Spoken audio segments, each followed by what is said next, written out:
कुमार सामल आमर सली शिविर सेवा ग्रुप रे आमर ये जो आज ब्लड डोनेशन कैंप होची एक्चुअली आमर सत्य साई बाबा 100तम जन्मवार्षिकी उपलक्षे आमर आज साईनंदन समिति भुवनेश्वर जिले में आमर एक सप्त दिन व्यापी आमर रथयात्री रथ बाहुड़ा पर्यंत अखंड नाम संकीर्तन होची। एही परिप्रेक्षी रे आज आमर तृतीय दिन ये तृतीय दिन में आज आमर ब्लड डोनेशन कैंप होची एवं आमर किसी लोक अमृत कलश दि जाए। अमृत कलशर अर्थ गोटे मासर राशन पानी खाଇବା पानी संपूर्ण दि जाए। सेमती बेनिफिशियरी आमर 50 जन अच्छा से आज मेडिकल कैंप कराऊँगी हेल्थ स्क्रीनिंग करा डॉक्टर टीम आमर अच्छा से आज से टोटल हेल्थ चेकअप करा सहित प्रत्येक दिन ये आमर 400 ରୁ 500 लोक भी समागम होती आनंद नौ परिप्रेक्षी में आज आम ब्लड डोनेशन कैंप हो। आज एवं सुधा तो ब्लड 2 जन देले आज रखाई 50 यूनिट ब्लड देवाई। हाँ आम संगठन तरफ ये वर्ष सारा बाबांकर जो 100तम जन्मदिन आम नवेम्बर 23 तारिख में ये वर्ष सारा आम संपूर्ण कार्यक्रम मेडिकल कैंप प्रत्येक वीक्रे होची रविवार होची।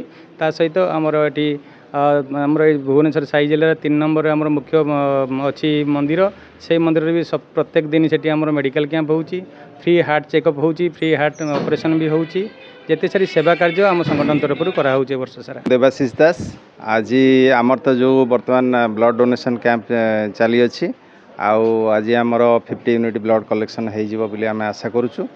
आमर जो 7 दिन व्यापी बर्तमान भजन प्रोग्राम चलती लोक मैंने पाखापाखि प्रतिदिन 400-500 लोक आसुँच खाया व्यवस्था भी करा जायछि। सकाळु टिफिन टू आरंभ करी आपणकर लंच डिनर सबू व्यवस्था करा जायछि। प्लस आमर जो समिति सब विभिन्न जगह समिति भजन मंडली अच्छी सेठारु भी से माने सब आसिक बर्तमान आमर जोग दौरान से माने भजन कीर्तन करिक जाउछंती। ए वर्ष आमे तो बहुत सेवा कार्य तो आमर वर्ष जाक चली ए वर्ष आहरी बहुत गुड़े कार्यक्रम हाथ को निया जाइछि जोटा कि चली देखो निश्चित भाव में आमर आज ब्लड डोनेशन कैंप ये अनुष्ठित होची सत्य साई बाबांकर 100तम जन्मवार्षिकी उपलक्षे आमर अखंड सप्तदिनात्मक आमर भजन कार्यक्रम रही भजन महोत्सव रही अहोरात्रि भजन चली सहित आज तृतीय दिवस आमर blood donation camp health camp एवं 50 जन अमृत कलश देवाक जाऊा व्यक्ति विशेष को अमृत कलश दि जाऊँगी। तेणु ये सुंदर कार्यक्रम रही सब साई युवक मैंने भाई भौणी मौसा समस्त सहयोग कर बाबांकर नवेम्बर 23 तारिख दिन 100तम जन्मवार्षिकी हम। तेणु अवसर ये सुंदर कार्यक्रम आम समस्त जोड़ी निजक सामिल करे सेवा कार्य करुचे ब्लड कार्यक्रम साढ़े आरंभ है एवं 8:30 पर्यटन चलो हेल्थ कैंप भी चलुचे एवं आपण समस्त को निमंत्रण समस्त आसतु एमती जो कार्यक्रम चलती सप्ताह दिनात्मक कार्यक्रम आप जोड़ी हूँ एवं प्रभु कृपा आशीष लाभ करूँ।